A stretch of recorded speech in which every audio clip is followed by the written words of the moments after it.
हर्षद मेहता के स्कैम के बाद एक और स्कैम हुआ था और वो था 2001 में केतन पारेख का स्कैम। हर्षद मेहता के स्कैम के बारे में आज हम सभी लोग जानते हैं क्योंकि उसके ऊपर पूरी वेब सीरीज बन चुकी है।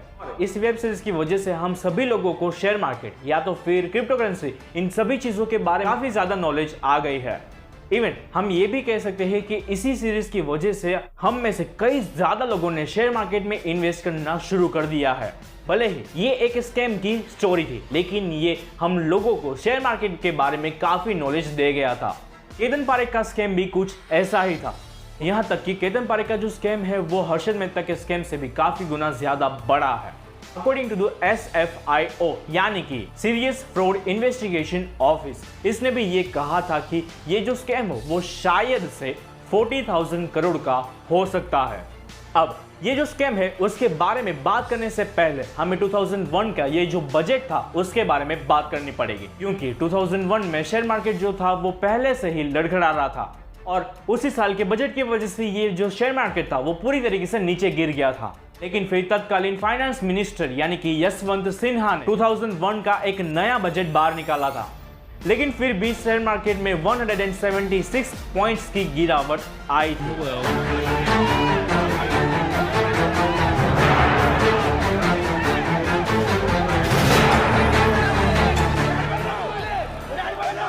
अब हम स्कैम की बात करते हैं। केतन पारेख एक चार्टर्ड अकाउंटेंट थे और वो हर्षद मेहता की कंपनी यानी कि ग्रो मोर में वो एक इंटर्न या तो फिर एक ट्रेनी के रूप में काम करते थे और साथ ही अपना फैमिली बिजनेस जो था उसमें भी वो काम करते थे। केतन पारेख का स्कीम क्या था? केतन पारेख एक स्कीम चलाते थे और वो थी पंप एंड डंप स्कीम। ये एक फ्रॉड स्कीम थी। पंप एंड डंप ये स्कीम क्या होती है? तो ये स्कीम में एक ऑपरेटर जो होता है यानी कि फॉर एग्जाम्पल केतन पारेख, वो किसी भी कंपनी के शेयर्स को बल्क में परचेज कर लेते हैं और मार्केट में एक झूठी इंफॉर्मेशन फैला के लोगों को उस शेयर की ओर अट्रैक्ट करते हैं और इसी वजह से कई ज्यादा इन्वेस्टर्स इस शेयर को परचेज करने लगते हैं एक लालच जागने पर। अब सारे इन्वेस्टर्स जो है वो उसी शेयर के ऊपर परचेज करना शुरू कर देते हैं। इसी वजह से उस शेयर की जो प्राइस होती है वो इंक्रीज होनी शुरू हो जाती है। यहां से इस स्कीम की शुरुआत हो जाती है और इसे कहा जाता है पंप। अब ऑपरेटर क्या करते हैं? इसकी प्राइस बढ़ गई तो वो उस शेयर को बेच देंगे, यानी कि केतन पारेख उस स्टॉक को बेच देगा। इससे क्या होगा? शेयर की जो प्राइस थी वो पूरी तरीके से नीचे गिर जाती है क्योंकि इसमें ज्यादातर स्टॉक केतन पारेख के होते हैं। केतन पारेख अपना प्रॉफिट कमा लेता है, प्लस केतन पारेख इसमें मेहनत भी करते हैं। वो उस शेयर्स को प्रमोट करते थे ताकि अच्छी इनकम जनरेट हो। और ये हो गया डंप। तो ये पूरा हो गया पंप एंड डंप स्कीम।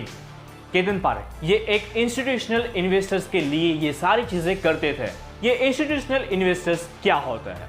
तो इन्वेस्टर्स के दो टाइप्स होते हैं, एक रिटेल इन्वेस्टर्स और दूसरा इंस्टीट्यूशनल इन्वेस्टर्स। रिटेल इन्वेस्टर्स यानी कि एक पर्टिकुलर आदमी जो सिर्फ अपने ही लिए स्टॉक परचेज करता है, एक इंडिविजुअल शेयर। और इंस्टीट्यूशनल इन्वेस्टर्स यानी कि बड़ी बड़ी संस्थाएं जैसे कि म्यूचुअल फंड्स। हर्षद मेहता जो थे वो एक रिटेल इन्वेस्टर थे। केतन पारेख ने अपना स्कैम कहां से शुरू किया था? तो उन्होंने शुरुआत की थी कलकत्ता स्टॉक एक्सचेंज से। उन्होंने अपने ज्यादातर स्टॉक इसी में ही ट्रेड किए थे। अब इस पूरे स्कैम का मेन पॉइंट यानी कि इन सभी स्टॉक को परचेज करने के लिए केतन पारेख के पास पैसे कहां से आते थे? To run the scam, Ketan Parekh mainly arranged money from the two sources. One, bank और second, companies promoters. अब companies promoters कैसे?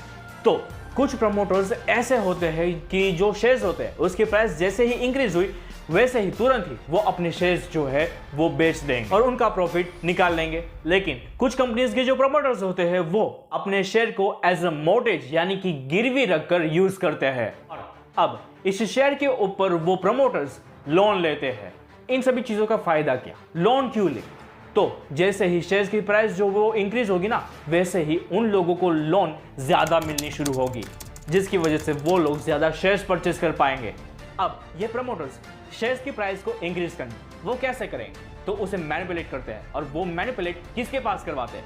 वो मैनिपुलेट करते हैं केतन पारेख के पास से। केतन पारेख शेयर्स की प्राइस को मैनिपुलेट करने के लिए वो एक रिश्वत लेते थे।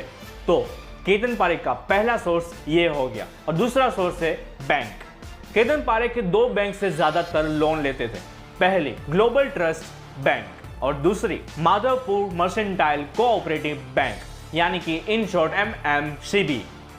जैसे जैसे शेयर्स की प्राइस बढ़ती जाती थी वैसे वैसे वो लोन लेते जाते थे इन दोनों बैंक से और साथ ही उन लोन के पैसे वापस से वो किस में लगाते थे, तो वो लगाते थे उस प्राइस को मैनिपुलेट करने में और स्टॉक को परचेस करने में।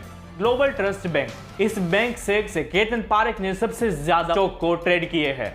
MMCB यानी कि माधवपुर मर्सेंटाइल कोऑपरेटिव बैंक, इस बैंक ने इस पूरे स्कैम में सबसे ज्यादा बड़ी भुगतान दिया था। MMCB के एम्प्लॉयज हमेशा केतन पारेख की मदद किया करते थे। अकॉर्डिंग टू द RBI किसी भी स्टॉक ब्रोकर को 15 करोड़ से भी ज्यादा की लोन नहीं दी जा सकती है, ये एक रूल था।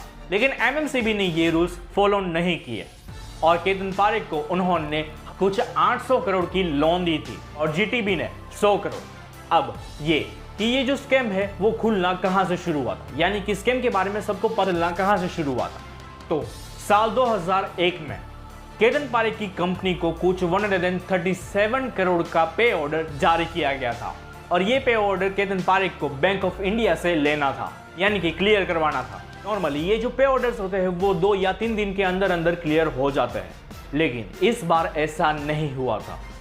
ये पे ऑर्डर क्लियर हुआ था कुछ 11 से 13 दिन के बाद और इसके बारे में किसी को भी कुछ पता नहीं था और ये किसी ने सोचा भी नहीं था, क्योंकि ये पहली बार ऐसा हुआ था।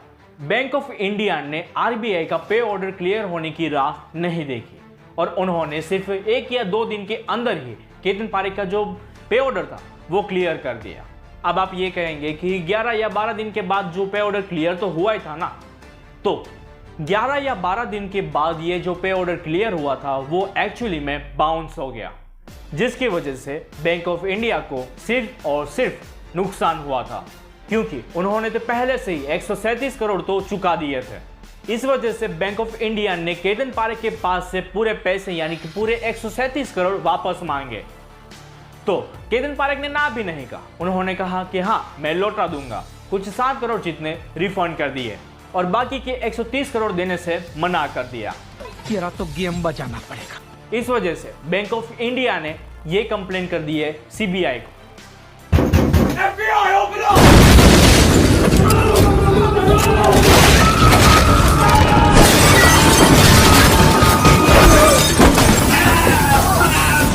यहां से केतन पारेख का जो स्कैम था वो पूरी तरीके से बाहर आ चुका था। केतन पारेख को नेक्स्ट डे ही अरेस्ट कर लिया गया। 2001 से लेकर 2017 तक केतन पारेख को ट्रेडिंग करने से बैन कर दिया गया। Thank you for watching.